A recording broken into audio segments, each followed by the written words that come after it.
Magandang hapon, Mr. Majority Leader, Mr. Senate President. Naintindihan niyo naman siguro yung take two, so thank you for this opportunity. Let me start with a biblical principle. Kung anong ating itatanim, yan ang ating aanihin. So 40 years ago, one of the issues that led our people to the first peaceful revolution in the world was the fear of people that they can be arrested anytime, anywhere, in the middle of the night in their own homes, with a warrant that wasn't issued by a judicial authority or the arbitrariness. This isn't peculiar or hindi to pang Pilipino lang. Actually, all throughout history, during the times that the monarchy ruled the UK and France, that is also the same reason why you have parliamentary immunity. Because if the monarchy did not want a member of parliament to speak on a certain topic, baka biglang arestuhin.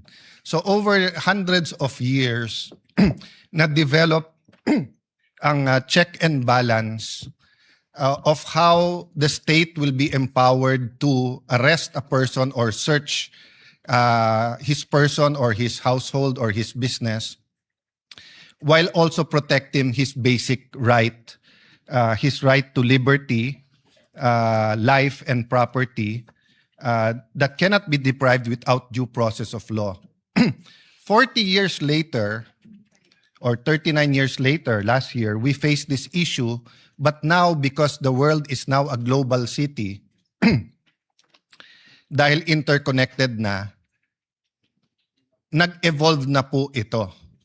So when the former president was issued a warrant of arrest from the ICC, the executive, as explained by several of their officials of the executive department, as explained by several cabinet members, used the Section 17 of RA 9851, which is to surrender.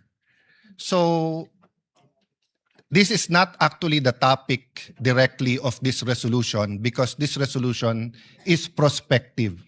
This resolution deals with all Filipinos from the time that we give our sense or we express or communicate, articulate the sense of the Senate, that under our Constitution, it's very clear, Section 2, Article 3, 1987 Constitution, the right of the people to be secure in their persons, houses, and papers, and effects against unreasonable searches and seizures of whatever nature, and for any purpose shall be inviolable.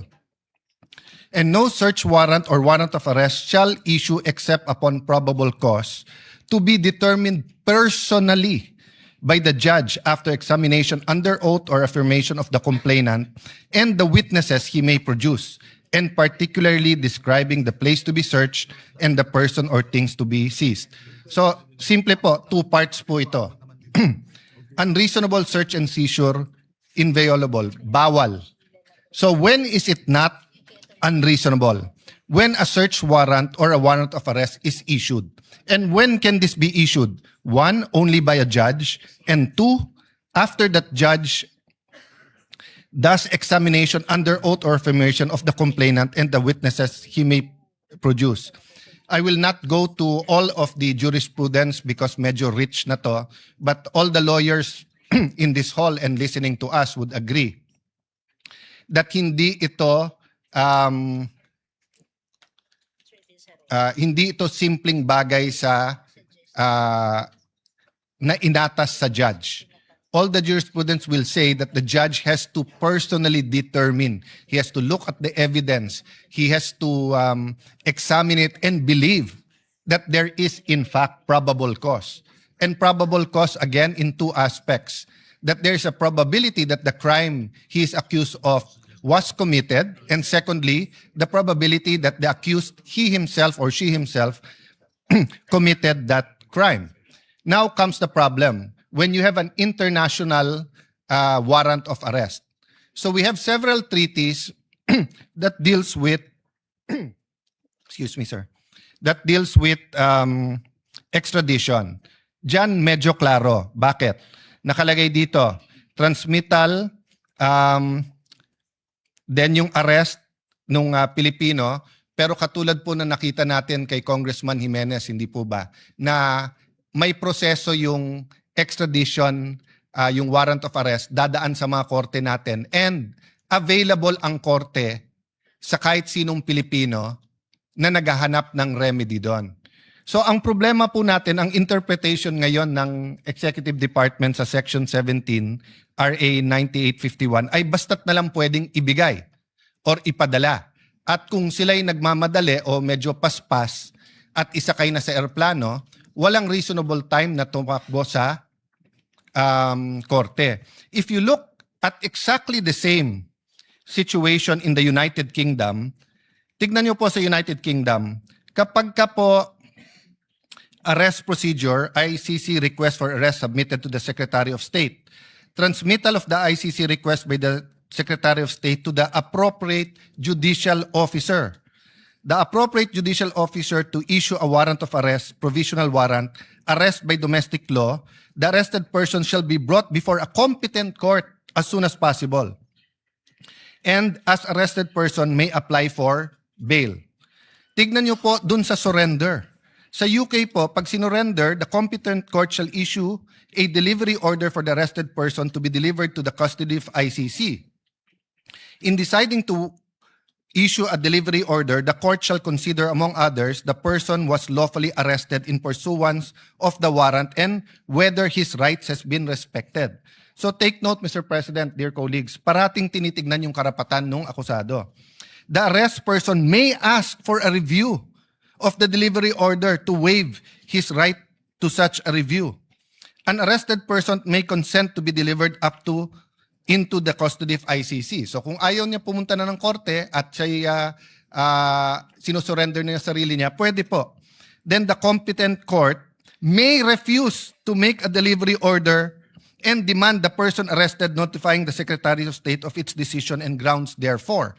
So meron pong article, not sure if it's Business World, from a LaSalle professor that is, sorry, but it's not only kulang sa knowledge, but it's fake news na sinabi niya na maapektuhan yung ating international standing. Hindi po. Kahit tignan nyo po sa ICC, nakalagay po doon na complementary. Even the first president of ICC, Judge Kirsch, no? Explain kung bakit to complementary, di ba? Dahil nga involved ang judicial authorities nung local or yung bansang yon, no? So, ito po ang sinabi po ni Judge Kirsch.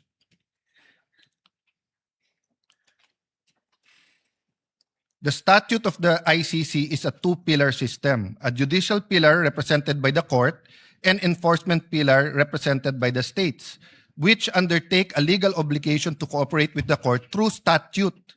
Indeed, the ICC's enforcement regime and its practical application constitute an essential part of any evaluation of ICC's legitimacy. So, Mr. President, if you look at another country, Canada, pagka-arrest procedure, the ICC request for arrest is transmitted to the Minister of Justice. The Minister of Justice will authorize the Attorney General to apply for a provisional arrest warrant. The Attorney General will apply ex parte for a provisional arrest warrant before a judge. The judge will issue a warrant if the application meets prescribed criteria. The arrest warrant is executed by domestic law enforcement.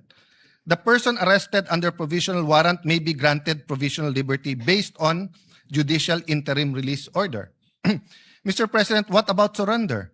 In case of surrender, the minister may, after receiving a request for extradition and being satisfied that all conditions are met, issue an authority to proceed to the Attorney General to seek on behalf of the extradition partner a court order for committal of a person. Note, a person may at any time after the issuance of an authority to proceed consent in writing before a judge to a committal. So walang problema po pag pumayag yung tao. But the judge shall, on receipt of authority to proceed from the Attorney General, hold an extradition hearing. Due process, Mr. President. Diba? Even si Eva at Adan nung kinain ni Eva yung forbidden fruit, tapos pinakain niya kay Adan, alam naman ng Panginoon na kinain nila to, but ano sinabi sa kanila?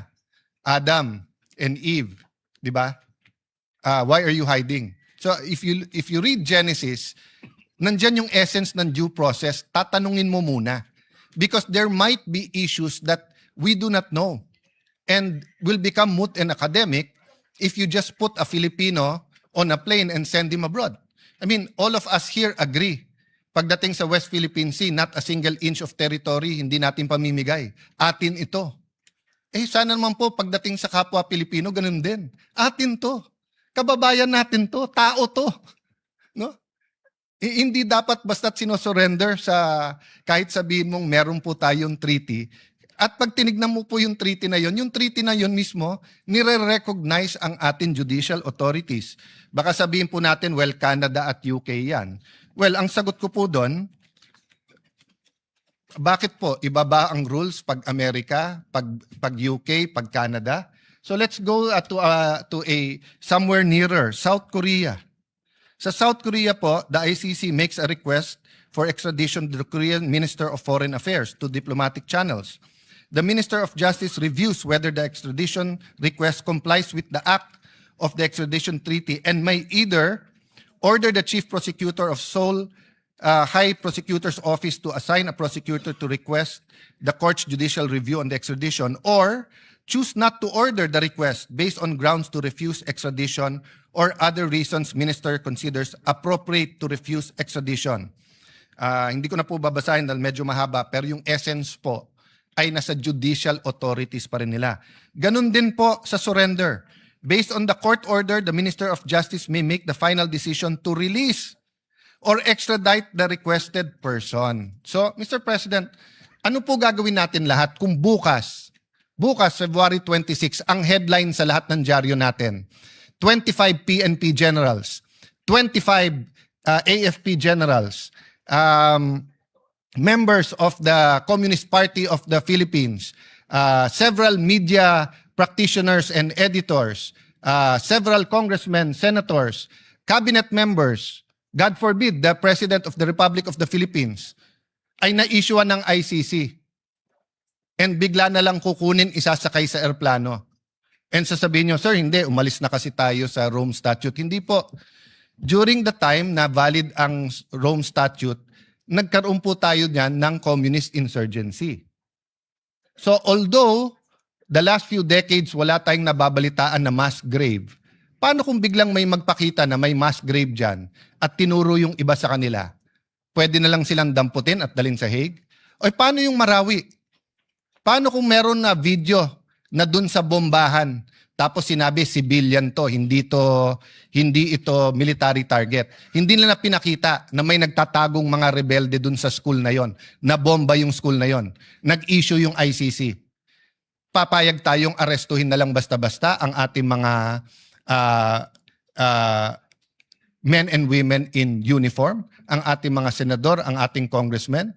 What if the President of the Republic of the Philippines today was Senator Bato or Senator Bongo? And then naglabas ngayon. Pwede na lang silang damputin na lang. They cannot go to court. Mr. President, nakakalimutan po ng marami na tumutulig sa stand ng mga na to go to court first is that sovereignty is an essential part of international relations and international law. Pag sinabi natin general accepted principles of international law, kasama po doon ang pagrespeto sa sovereignty. Ang problema po ng Pilipino ay problema ng Pilipino. Pero yes, may mga crimes against humanity na problema ng buong mundo. Pero mismong Rome Statute ang nagsasabing, sandali lang, kung ginawa sa Pilipinas yan at kaya nyo sa Pilipinas, sa inyo muna. But again, Mr. President, hindi po yan ang substance ng resolution na to. Hindi po si dating Pangulong Duterte na ngayon na po ay gumugulong na po at meron confirmation of charges. Hindi rin pinag-uusapan po dito whether or not we should join or rejoin the ICC. Ang pinag-uusapan dito ay simple. Issue 40 years ago, issue din po ngayon. Pag may biglang aarestuhin, kailangan yung arestuhin na yon ay may pagkakataon pumunta sa Philippine courts to seek remedy. If you look at the Convention on Human Rights? The International Convention on Civil and Political Rights, nandun din po to. So it's part of the generally accepted principles of international law. So Mr. President, let me just say it one more time because I know we have a lot of strong feelings about the drug war, about the hearing. Clear yung issues ng both sides. Hindi po yun ang nilalaman ng resolution na to. Ang nilalaman ng resolution to, simple lang. Pag may warrant na hindi issued by a Philippine judge, kailangan po dumaan sa korte yan, kung hindi unconstitutional yan. At kailangan ang bawat Pilipino na may tanong at nagsisik ng remedy ay pwedeng makapunta sa korte ng ating inang bayan. So thank you for this opportunity, Mr. Majority Leader. And if there are any interpellations, I'll be more than happy to try to answer our colleagues' questions. Thank you, Mr. President. Mr. President, those who listed to interpolate are Senator Bangfton Lacson, Senator Kiko Pangilinan, Senator Mama Aquino, and the Senate President. But I believe they're asking if they can do it on Monday when there are more people, I think. I always ask the same thing, so I'm not in a position to say no. But but just because because I made the Senate President laugh anyway today. But if we can do it on Monday, better, just because of the urgency of the matter. Yes. Thank you, Mr. President. Thank you. We'll put it back on the agenda on Monday. We commit to the good. My interpellations is very simple. It's about wordings, but let's do it on Monday after I listen to the other interpellators. It'll be a Thank you, sir. privilege, Mr. President. Thank you. po. Thank you very much, sir, Minority Floor Leader. Mr. President, I move that we suspend consideration of the measure. Consideration of the measure is suspended. Thank you, Mr. President. Mr. President, I move that we resume consideration of Senate Bill number